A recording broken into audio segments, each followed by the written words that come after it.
Jimbo got listen to my podcast about sports, about sports, about sports. Giga Maggies, what is up? Emergency pod today. Jimbo just got fired, boys. What? What are we going to do? What's going to happen to recruiting? Oh my God, where are all the players going to go? Transfer portal recruiting's going to go to shit. All the players are transferring out. It's the end of Aggie football. Jimbo Fisher got fired. Actually, I celebrated today, by the way. I celebrated. Man, I had an entire bottle of champagne this morning just because I heard the news that Jimbo Fisher got fired. It was amazing. Amazing. Corey, real quick, today's episode brought to you by Matthews Electric. Light up your home, light up your life. Don't forget it. Hey, Corey, I texted you this morning. I texted you first thing this morning. I said, technically, yesterday, I heard from an inside source saying that this was going to happen. But I texted you this morning. I said, Jimbo's getting fired today. What did you think when I said it? I got excited. I opened up my phone and looked at ESPN on the front page. It said Texas A&M expected to fire Jimbo Fisher early this afternoon or something. And sure enough, it happened. I called my dad right after I got the text from you, and he was excited. So, I mean, I think it's hope is what it is for the future. I'm not sure what that hope means with the players we have, but it gives us something. We don't have to look forward to a 7-5 season every year. I think that exactly what you just said is the biggest thing here. And the reason that they did this now is that there was a very clear lack of any excitement or hope about this program at this point in time. Folks had, the publicity and all the news about A&M and the hopes about A&M, they left, right? There was no news coming out. They weren't they weren't coming on ESPN early in the program. They weren't, highlights are barely being shown. Like, you're losing all the traction that you have gained or had gained previously at some point, from all the coverage that they've been getting, a couple of years back. And so, it was very clear that ultimately would lead to a huge loss in revenue, in my opinion. And they said, to hell with this, man. We can't do this. We have to bring back hope. And the only way to do that right now is to get rid of Jimbo, because that dude is killing this program. His consistent lack of information coming out in press conferences, the fact that he has no answers to questions, the fact that he has, in spite of changing offensive coordinators, has not improved the system, done nothing to help this team. The fact that he can do less with more talent than anybody in the country. I think it was time. And just like you said, the thing that pushed it over the line is just the fact that in the last couple of weeks, it's since the loss to Ole Miss, really, and even starting before that, there just has been no hope. There's no excitement. There's nothing positive, right? Yeah, I mean, everybody's trying to build on, we lost 4 games, less than, what was it, a touchdown each or something like that, or 1-score games. It doesn't matter. We still lost 3. We should be winning. We should be winning those games. And that's the point. You lost them by less than a touchdown, but you were more talented than every one of those teams, by the way. You were. Yeah. Take Alabama out of the equation because those guys are really starting to pick it up. But when we played them, they hadn't got to where they are today. They hadn't gotten as good as they are today. Having said that, they're getting better and we're not. They're getting better. And they've gotten better every single week. And boy, they showed out this week, didn't they? They absolutely showed out this week. But, you sit in there and you watch them do that and take them out of the equation. Miami, man, we made Van Dyne look like a Heisman candidate. That dude has gotten benched since then. They've lost like 4 or 5 games already this year, right? At Miami. Right.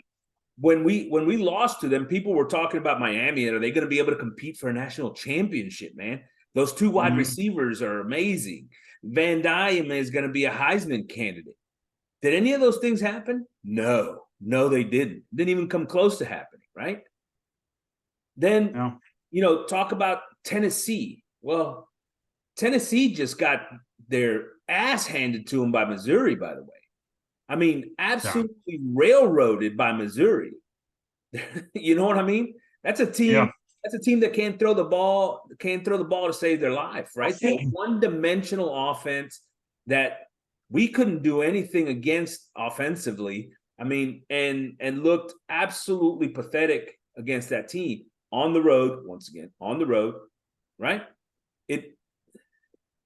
I don't understand where people have this hesitation. That's not a good team. That's not a good loss. And then you go to Ole Miss and look, you make their wide receiver look like,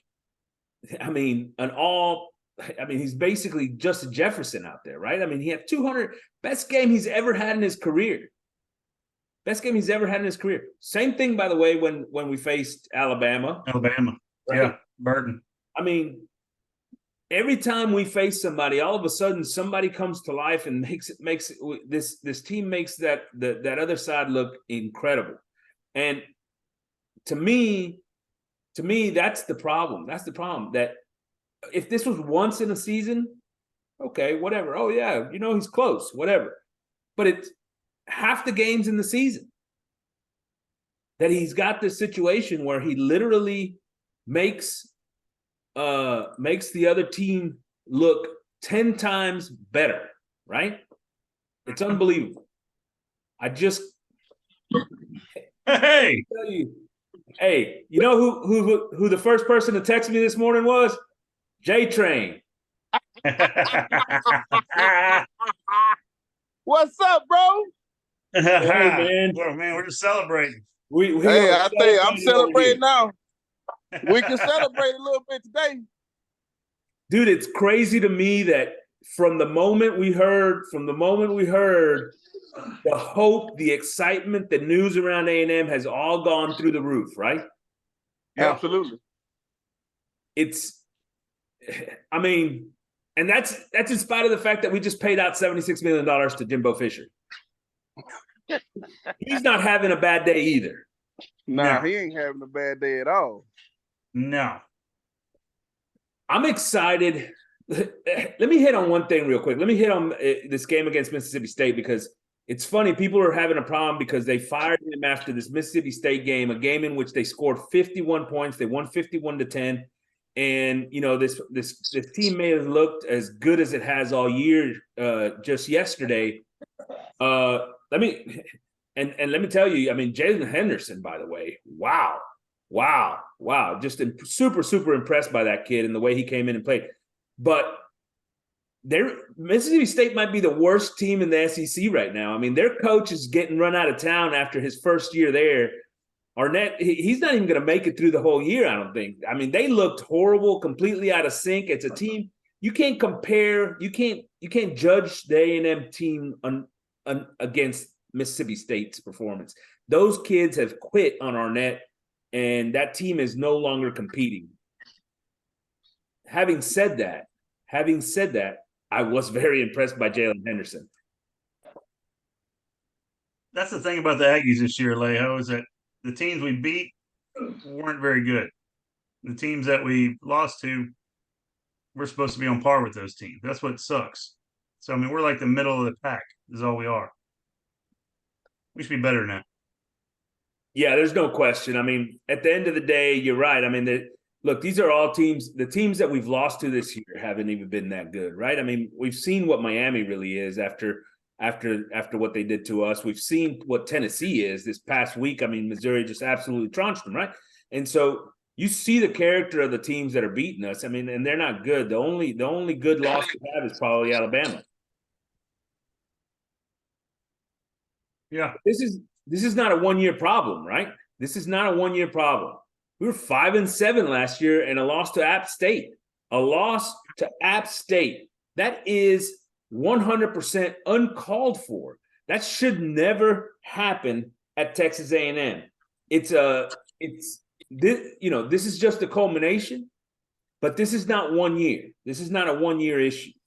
And so I want to get into the critique that everybody has right now that you're hearing it all over Facebook. Folks that know nothing about freaking football.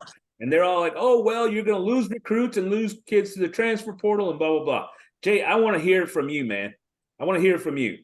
This criticism about firing them right now and what it's going to do to recruits and players on the team. How's this going to affect the guys on the team?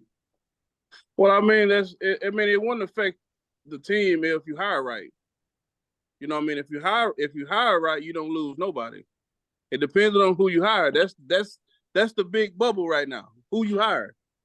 And I'll tell you what, the person they named as interim to me is a big key there. I love who they put in there. Elijah Robinson is the interim coach. They didn't give it to Petrino. They didn't give it to Durkin.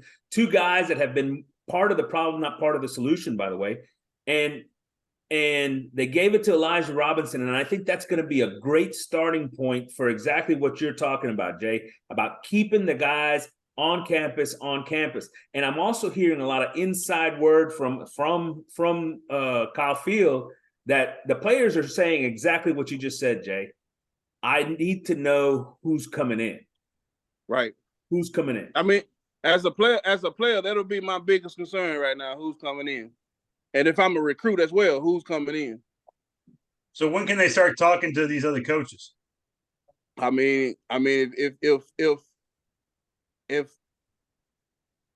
they've been talking to somebody. I mean, you just don't fire him without a backup plan. Huh. So they already have somebody in mind, you think? I mean, it has to be. I mean, that's what I would think too, but I'm trying to think of who that person would be. I mean, it's somebody that we know somewhere, somehow, some way. Yeah. I don't know who, but it's somebody that has said, "Hey, I'm coming." Because Dan Campbell's coaching right now. I didn't know. I didn't see him leave the game. I was kind of worried. I mean, it's one of those deals. It's one of those deals where I think they've done a good job of keeping us on our toes. I mean, because look at the new wave of look at the new trending of the internet. More clicks, more likes, more everything. So I mean, right now A&M is in a trending situation. They kept a secret. Let's go through some of these potential candidates. I think this is a very important part of this whole thing, and I 100% believe that you've got to bring in somebody that's going to excite the kids. I don't care if it excites the fan base, by the way. I don't want the big name. I don't care about the big name. I don't need, I don't want to hear Urban Meyer. That guy's past it, man. He's past it. I don't want to hear, You ain't gonna hear Urban Meyer. You should get on the chat boards and all that shit. All right. Yeah, that's dummies talking. Yeah. Those aren't the names. Somebody that's going to excite the fan base, and those are the names, the guys that are coaching right now and succeeding, right? Coaching now and succeeding. So ESPN put out a list, and their top 3 guys were Jeff Traylor at UTSA, Dan Lanning at Oregon, and Mike Elko of Duke. On top of those 3, they had Lane Kiffin, Sonny Dykes, Chris Kleeman at K-State, and James Franklin at Penn State. First of all, I think this list is lazy. It's absolutely lazy. James Franklin, they ain't going after James Franklin. What has he done, number one? They ain't going after Kleiman at K-State. He's not the type of guy that they're looking for, right? Those guys are not it. Sonny Dykes isn't leaving TCU quite yet, and I don't think he's their candidate.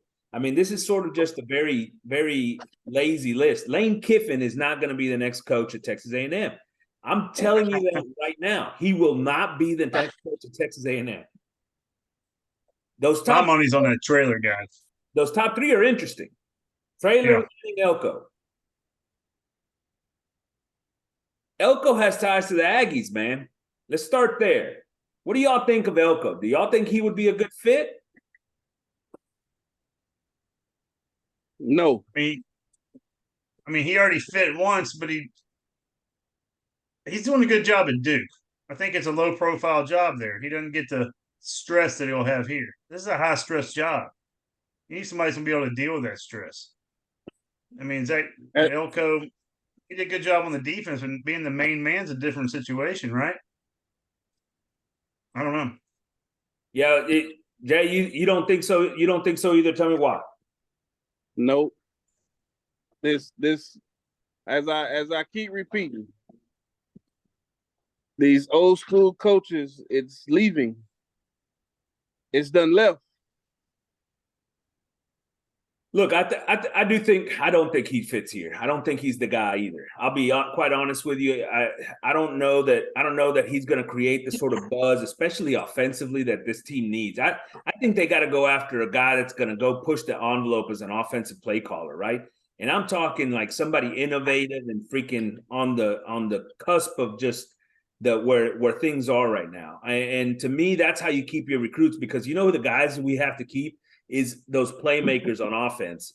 You know, the defensive guys, they're not going anywhere. They're getting their name out there, right? They're getting, you know, they're going to be able to do their thing and whatever. I'm not too worried about that. Keeping those playmakers on offense, that's what I want to see. And I want to see it because I want to make sure that this team is exciting to watch. And how do you make a team exciting to watch? You make them explosive offensively, man. And you do that by going and hiring one of these guys that's just an absolute innovator and high flying offense, and, you know, schematically doing things at the edge of whatever, right? I mean, that's the guy I'm looking for. Mike Elko doesn't hit that. Mike Elko doesn't hit. You know, he's gonna be like the safe. He's like the safe. Like, let's go get somebody that knows A&M. Bring whatever. Nah, the hell with that, man. Get out of that, man. The other two names do intrigue me, though. I think Dan Lanning's a name, and he's a defensive guy. But you go look at that team at Oregon, man. You go look at that team at Oregon, and they play fast. They play aggressive. Those are the things that you're looking for. I mean, and, you know, the production that he's had in the 2 years he's been there, he took that program where it's at today. I mean, they're playing about as good a football as anybody in the country right now. Dan Lanning, and he's got the ties to the SEC, right? Former Georgia defensive coordinator. I love that. I love the ties. What do y'all think of that name? I like it. I like it too as well. But where's he at? Oregon? I wonder what where they had the pull to take him away from Oregon, right? Oregon and all that Nike money and the program that he's built, right? Yeah, well, plus they're going to the Big Ten next year, and it's gonna be a hard sell. I like the guy at UTSA. It looked like A&M don't have a money problem. No, that is true. That is true. It won't be a money problem. It won't be a money problem. No. You know, and maybe, hell, what do I know? What do I know? Maybe they've already been talking to Dan, and maybe they've already got that connection in there, and they've already I'm telling you, bro, that is the dream job. That is the dream job. Speaking of dreams, I think a lot of Aggies would love Dan Campbell, right? It's all a mindset. He's gonna change the trajectory of the mindset. And he's homegrown. He is that. He comes under RC. He is that. That's true. You know what I mean? That was the last winningest coach. So what do you? So Jorvorskie, if they call Dan Campbell, what do you think the odds are? Campbell, they said, Dan, we'll pay you $10 million a year, $8 million a year. I have no idea what the millions are. What would Dan Campbell say? Yes or no? Man, Dan Campbell is gonna say yes. He's a blue collar guy. Dan is gonna show you better than he's gonna tell you.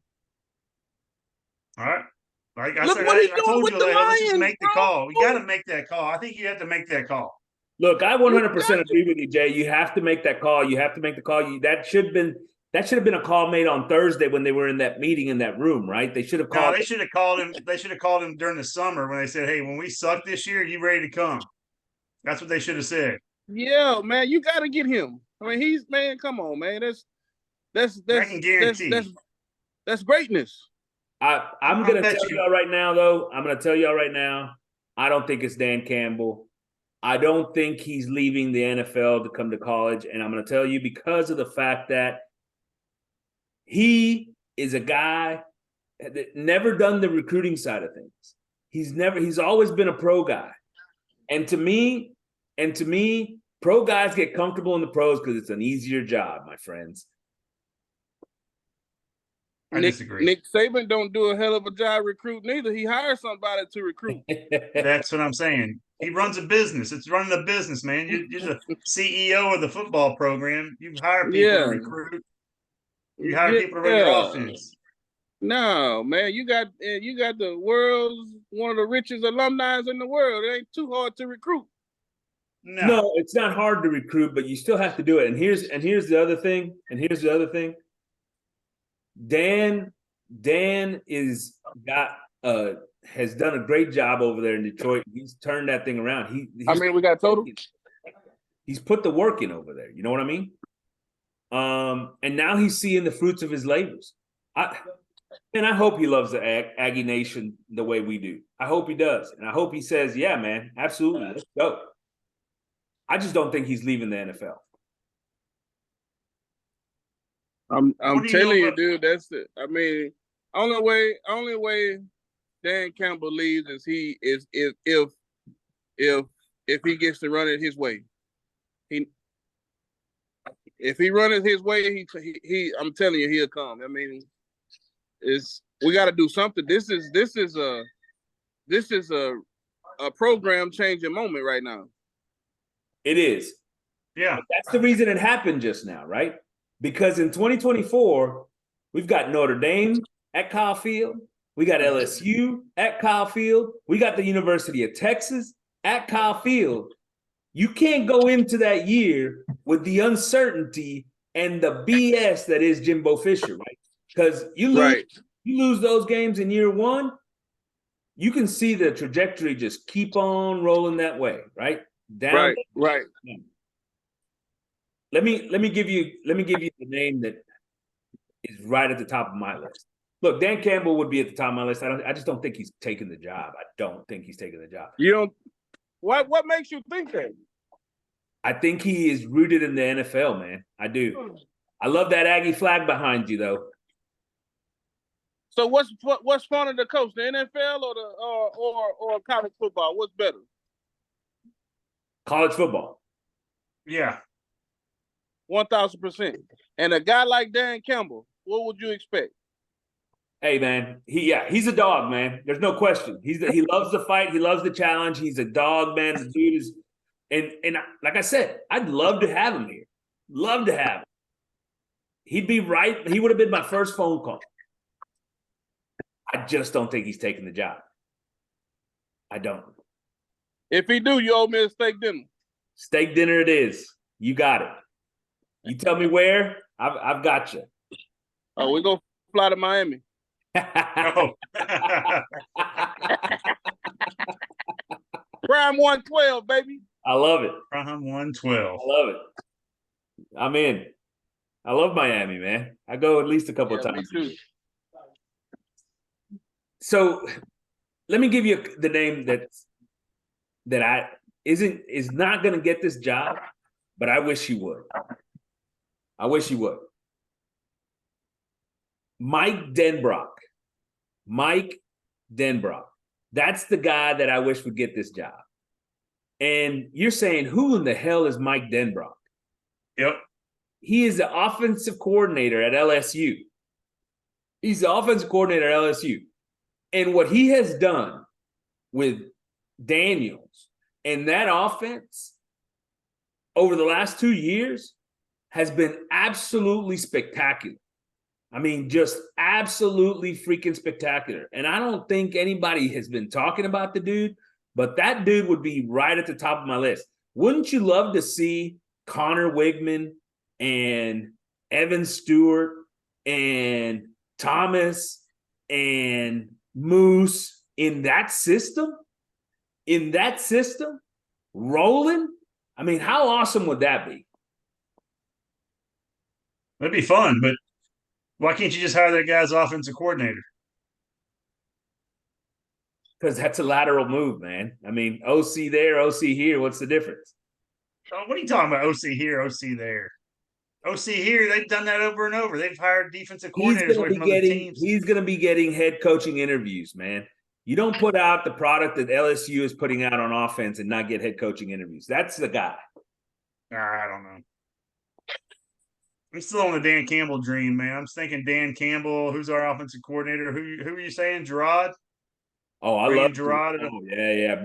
Dan Campbell, bring Gerard and bring Aaron Glenn with you too. The hell with it. There you go. Get all the Aggie ties back together, right? I love it. That's what I'm talking about. I just don't. I can't. Hey, listen. I just bet a steak dinner in Miami that says that Dan Campbell's not going to be the guy. So the thing is, man, we have to bring somebody that understands the blood, sweat, and tears of being an Aggie, man. We got to stop bringing these outside cats in that don't know what we represent as a tradition. Right. That's just me. Like, I think that's what we need to do. okay, so let's say Dan Campbell says no. Is Aaron Glenn an option? Do you take Aaron Glenn? Yes. I love Aaron Glenn. I love Aaron Glenn too. Corey, what do you think? It doesn't make me excited as it does with Dan Campbell, to be honest with you. Just from what Dan's done, his presence, I think that he'd help the recruiting just because his name has been out there as a head coach. I just can't imagine Dan Campbell likes it in Detroit. It's got to be cold up there, man. Guys lives in Texas for a long time. Man, I was coached by Dan in Miami. I've been around him. I know his personality. Man, Dan gets that opportunity. He coming home. There you go. I love to hear that. Call him. Call him up. I love to hear that. Look, well, if I get Dan to come, they're gonna have to give me some of that percentage. We're gonna be flying you to Miami. Yeah. Listen, take for a while.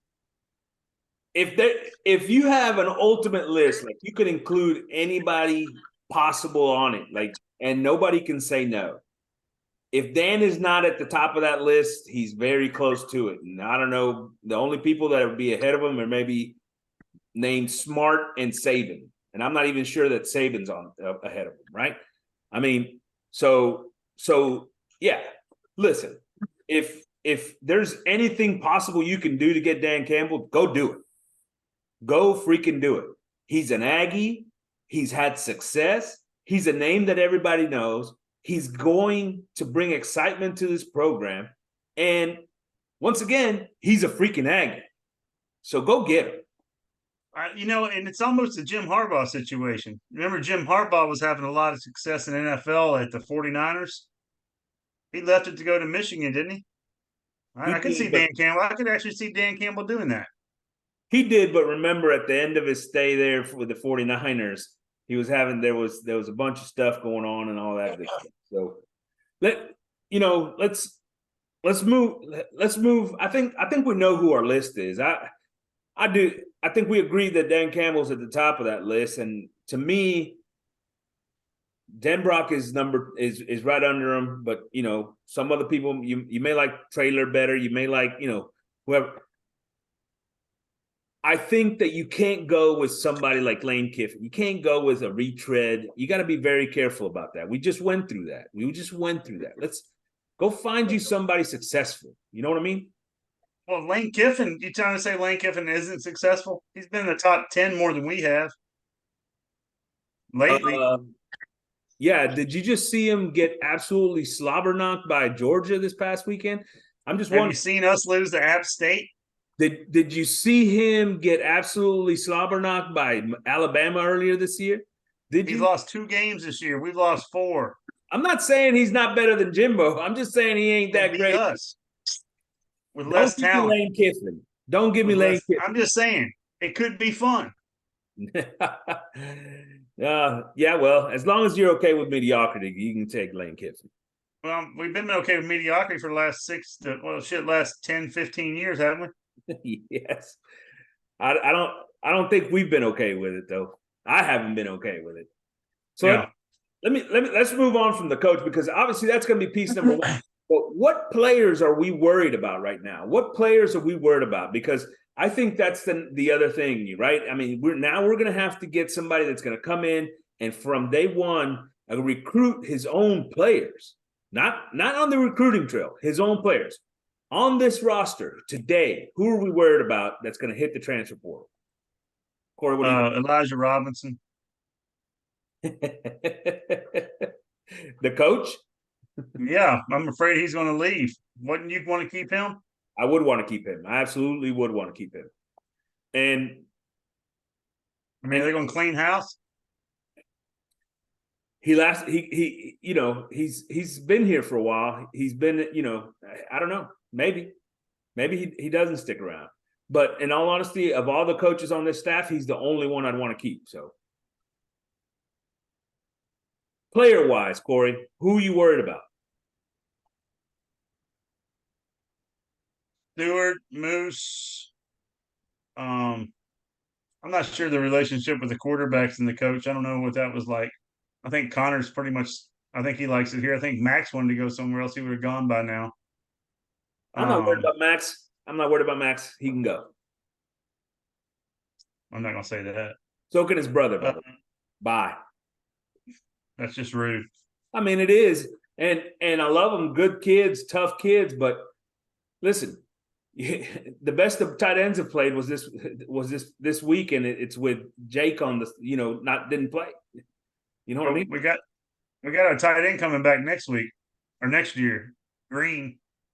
Hopefully. Green will be back. We've got I'm not worried about Jake Johnson. I'm not worried about Matt. Let both of those guys. They can lead. Evan Stewart is the guy I think is probably right at the top of that list, right? And what about Reuben Owens? No.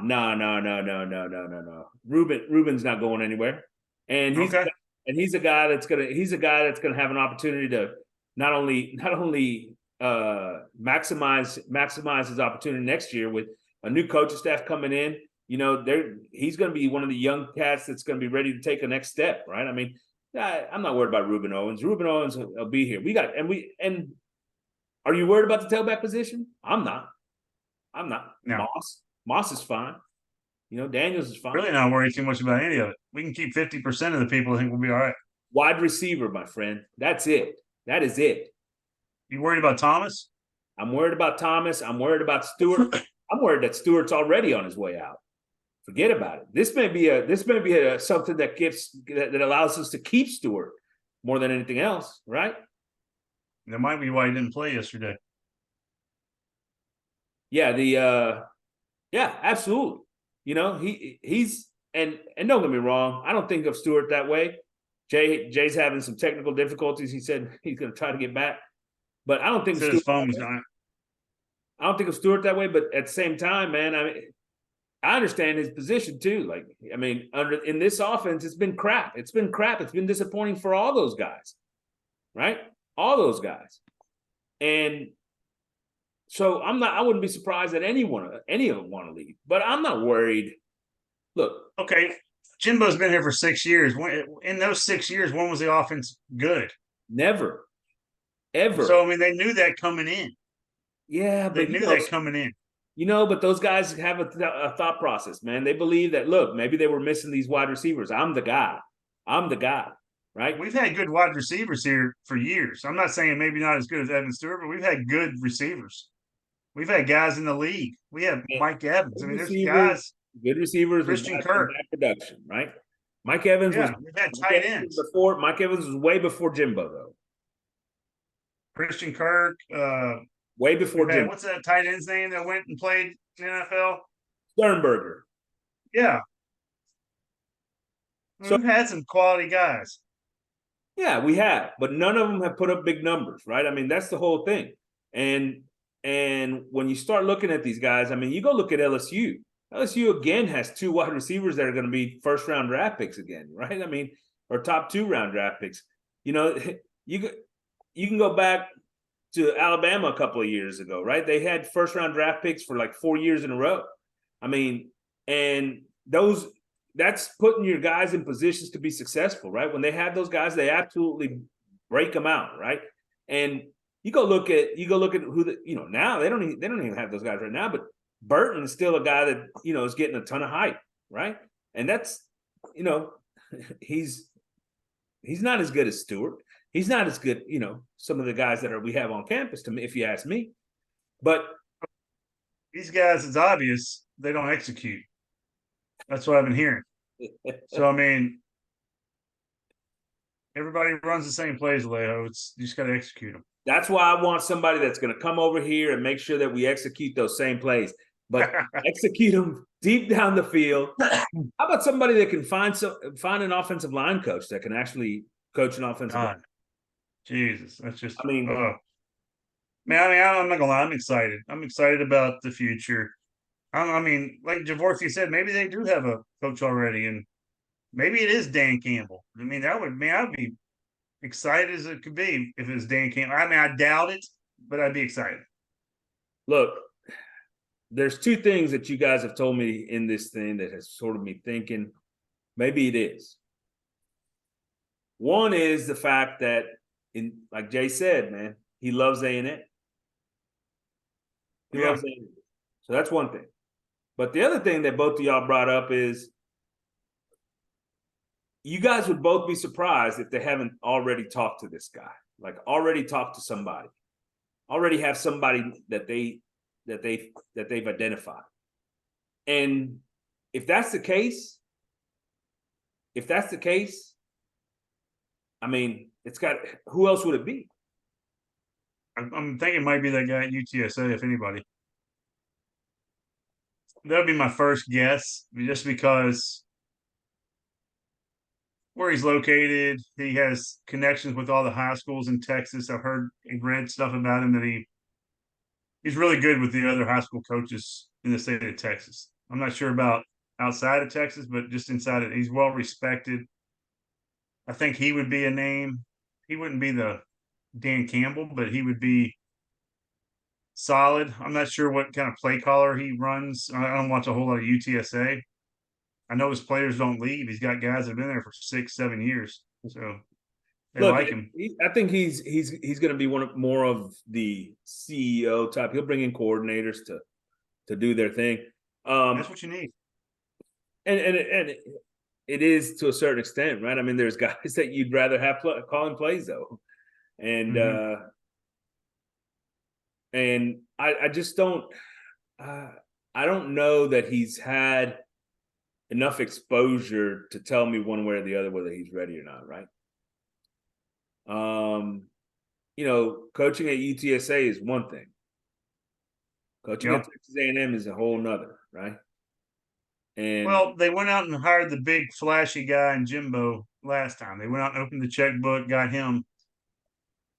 It didn't work out. So do you go back and do that again, or do you get a guy like Traylor, or you go after a Dan Campbell? I mean, I of course think you call Dan Campbell and make that phone call and just say, hey, Dan, yes or no, think about it for, a little bit, get back to us, watch the game Saturday, get us some feedback. Because I'm sure Campbell's watching every game Saturday. He's watching all the Aggie games. He's a fan. Yeah, Dan. I mean, look, like I've said, I mean, Dan is at the top of my list. I just think, like Traylor, though, the difference between Traylor and even a coordinator that's coached at, that's coaching at LSU, right? I mean, those are two different levels of programs, man. At UTSA, LSU, A&M, right?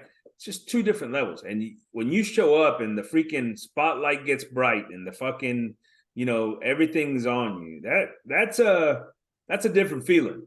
That's a different feeling. And I'm not saying he wouldn't be up to it. All I'm saying is I don't know. And I think it leaves some uncertainty. Everybody's got some uncertainty. Don't get me wrong. Unless you're bringing Kirby Smart over here, you've got uncertainty of who you're hiring, right? There's no question. And so it doesn't matter. There's always a question or questions within who you're going to hire. But I think you try to bring in somebody that's got the best possible fit. the best possible likelihood of success, right? And to do that, I don't know. I don't know if it's Jeff Traylor, but I'd give him a shot. I'd rather have him than Jimbo. I'll tell you that. At least we don't know with Jeff Traylor. With Jimbo, we know. Yeah, exactly. You know what I mean? I just got tired of listening to Jimbo's all his knowledge about football, but it didn't show up on the field. It seemed like his shortcomings.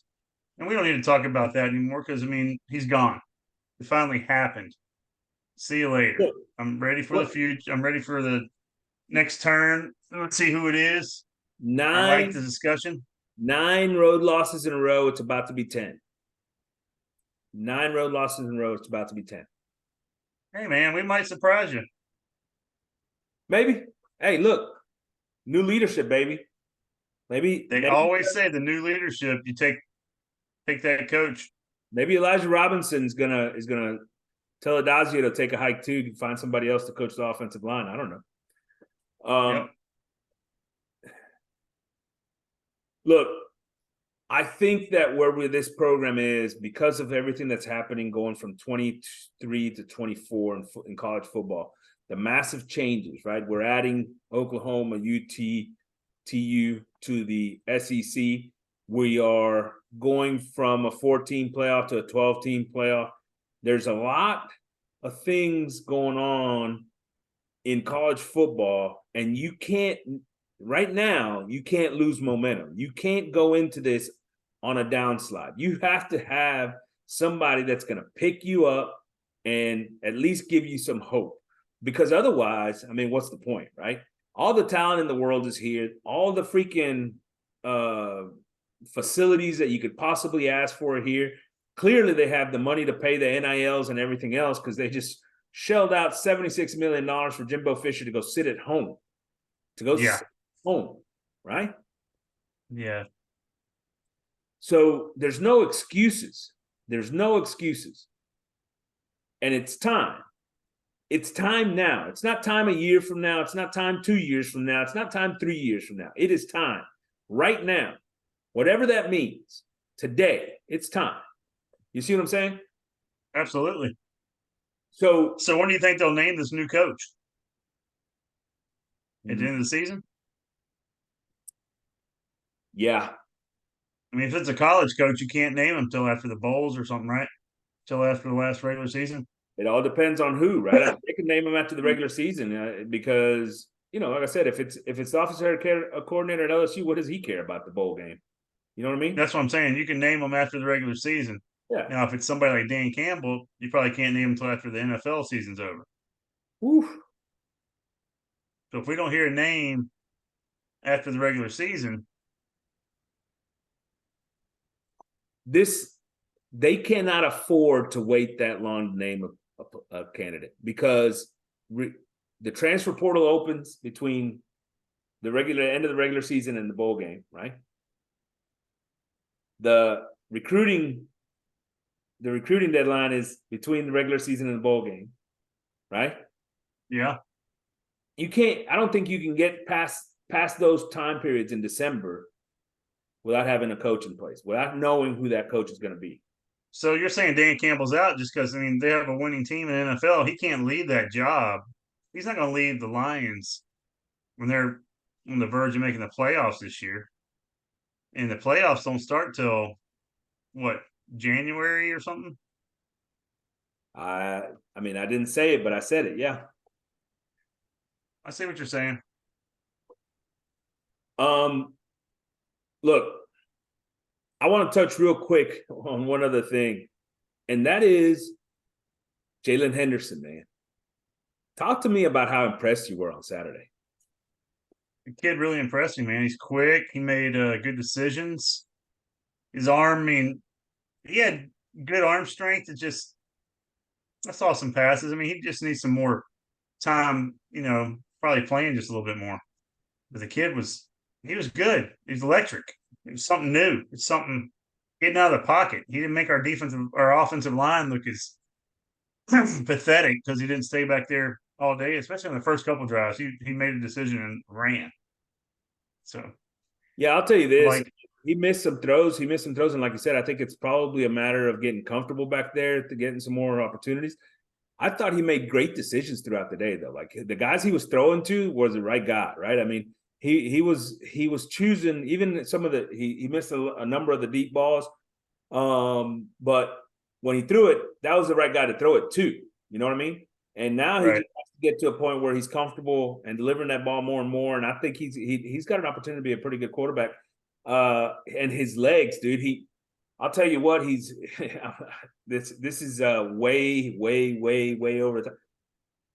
But almost reminds you a little bit of Jalen Daniels coming into LSU last year, right? Like when he first started over there, more about his legs, really, made some plays in the running game, a couple of plays here the past, but last year, that's where Daniels was, man. It was kind of in that world. And now, a year into this, in the system and playing with the player, that dude's Heisman, right? Right. Henderson's got that same type of ability, it seems to me. He reminded me a little bit of that, let's just say, right? I was incredibly impressed. I also thought that it's the first time that this offense was called a little bit more freely, in the sense that you saw the screens, the wide receiver screen that Anais scored on, for example. You saw the double moves a couple of times. I think he missed Ja'Day Walker on a double move over the top. You saw some in the running game. You saw some misdirection, some double, and different things like that. And I don't think I've seen that all year. And I thought that it was a better called game against Mississippi State. Now, mind you, Mississippi State was not good. Didn't you think? Yeah, sorry. They just put an article. I was reading another article about Dan Campbell. They just put up about him. It just came out like an hour ago. What did it say?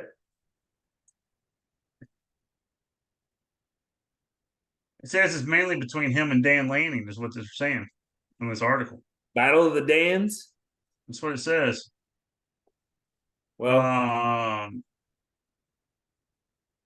but yeah, it's not really saying much more than what you and I said. It didn't say any other names like Trailer or the guy from LSU.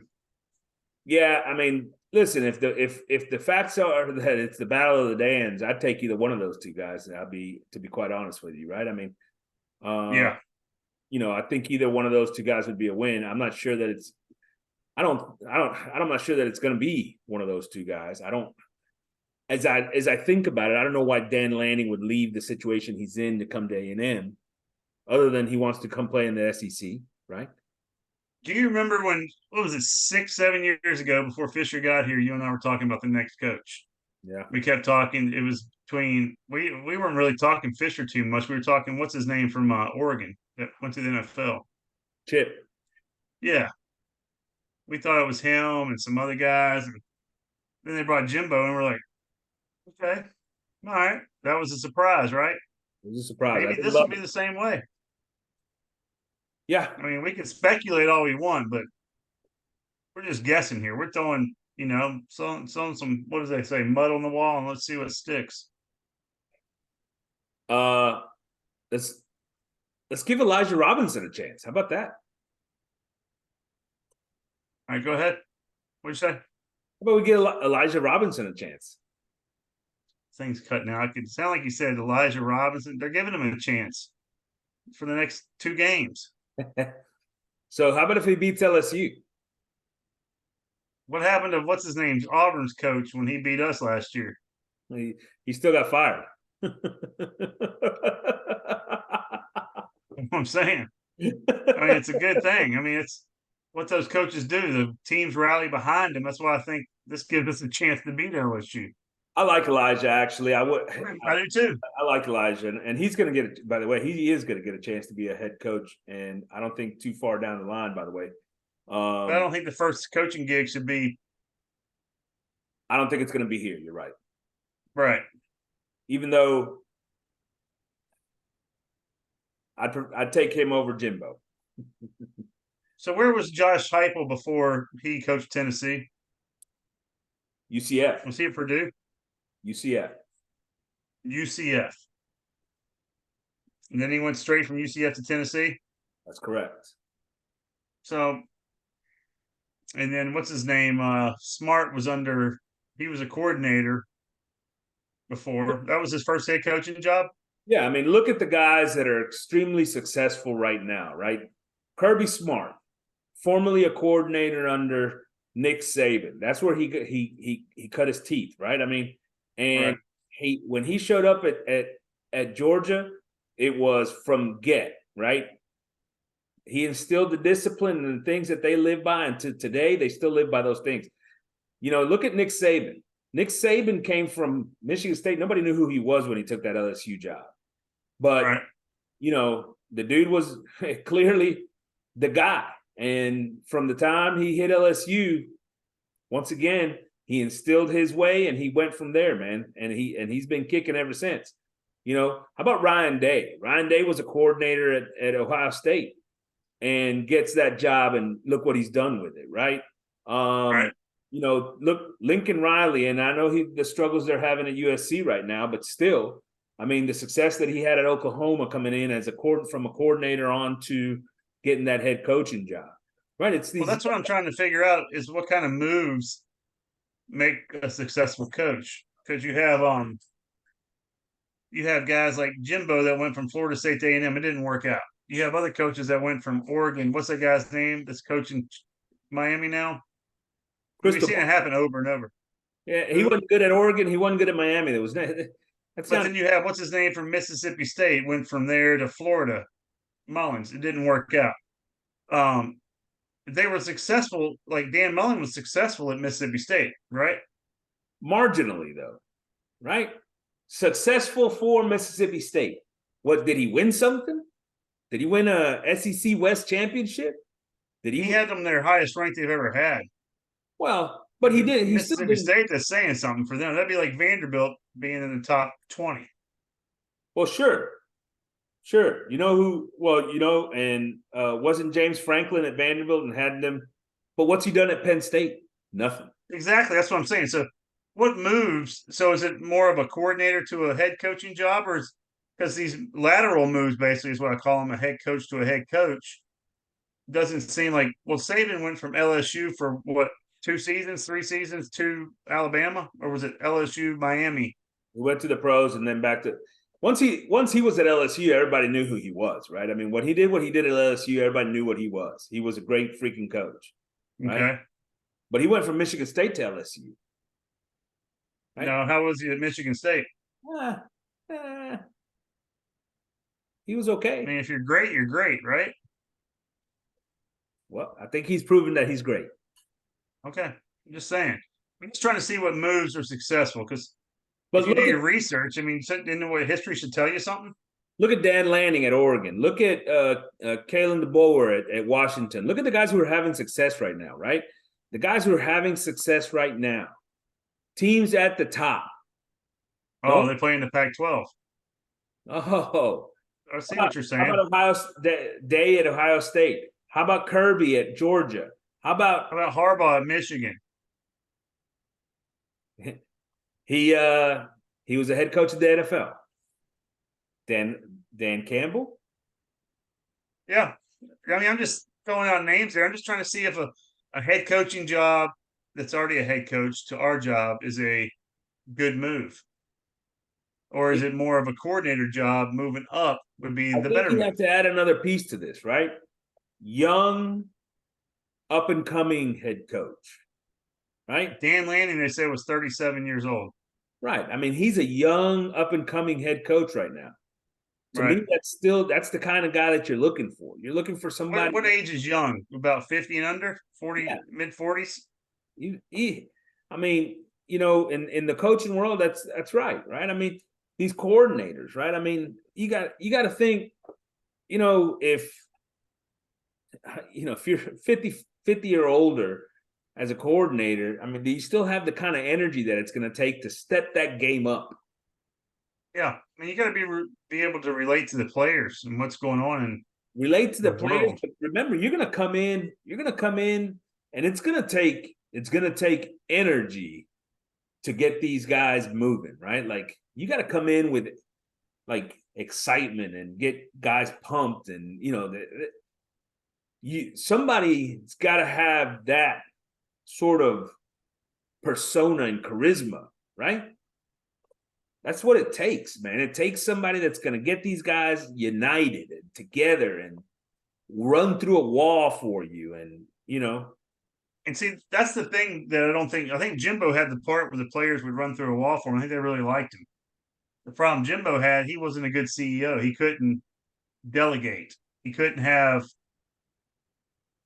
oversee everything. He felt like he had to micromanage certain aspects, and it faulted other aspects of the team. Like he had to micromanage the offense, but he left the defense to itself. Now Elko did a fine job while he was here, but Durkin's let it slide, right? Durkin needs somebody to watch what he's doing. but I think Jimbo also was stuck in the past, man.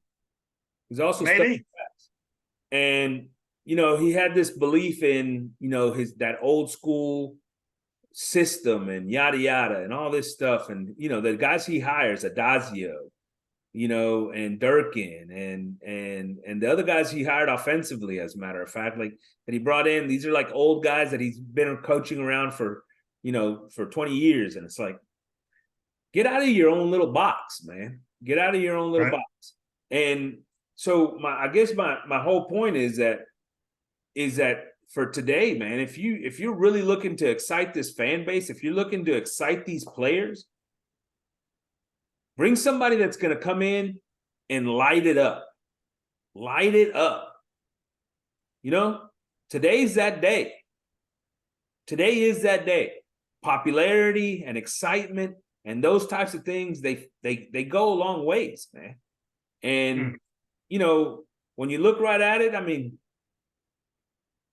kids like to play for guys that are going to go, throw the ball around, open the offense up, score 50 points.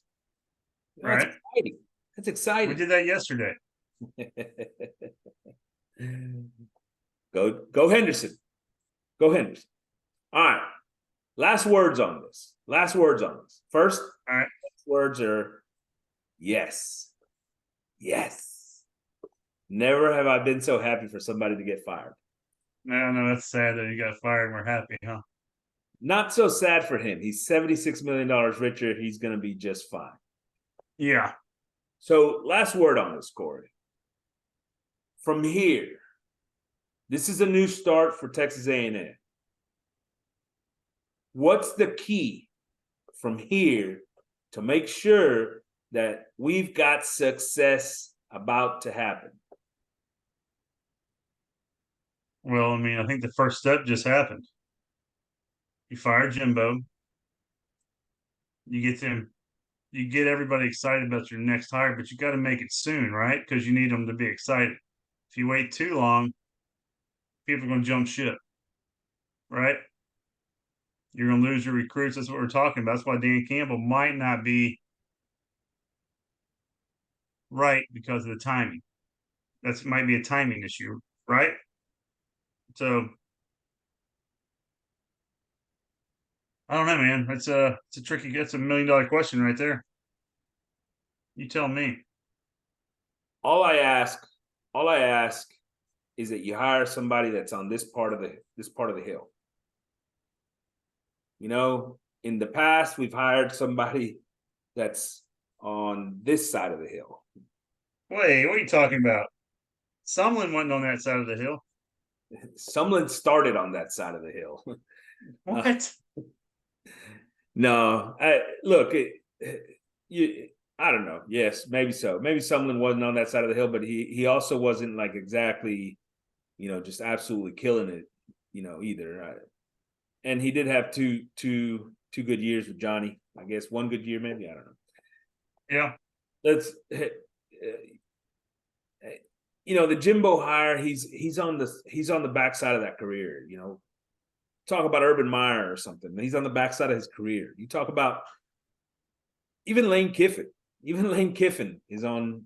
He's been a coach for 45 years. We know what he's got, right? The dude's been coaching since he was like 28. So he's on the backside of his career. You know, get me somebody on the front side, man. On the front side. Just now making a name for himself. Just now starting to push up those rankings, getting his name out there, accomplishing things, doing things that other people aren't doing, you know, explosive, like whatever side. Yeah, offensively, defensively, I don't care. I like, you know, like I said, I like Lanning. He's a defensive guy. I like Denbrock over at LSU. He's an offensive guy, you know, but whoever it is, let him be on the up. You know what I mean? Yeah, I'm thinking Lanning more. The more we talk about it, it sounds like Dan Lanning might be our guy. Hey, I would like to hire. Hopefully, too. when he gets down here, he doesn't have the urge to go for it on fourth down every freaking time. But whatever. Hey, we have a coach right now that won't go for it at all. Yeah, I think Or we had a coach. I'm sorry, we had a coach. we're on the wrong side of that one. There you go. All right, brother. We've been asking for this day, and we finally got it. Hey, I guess we can't bitch about Jimbo anymore. Nope, it's off the list of things to put on the podcast, right? Yeah, I can't wait to listen to the Texas Ags in the morning and see what kind of info they give us. Yeah, I've got it. Might have to call Billy and them and talk to him. Be like, hey, what's going on? Luchador just came out. The Luchador just came out. What did it say? I don't know. I haven't heard it yet. I'll take a listen. All right. All right, big man. Well, all right, buddy. I'll holler at you later. Gig 'em.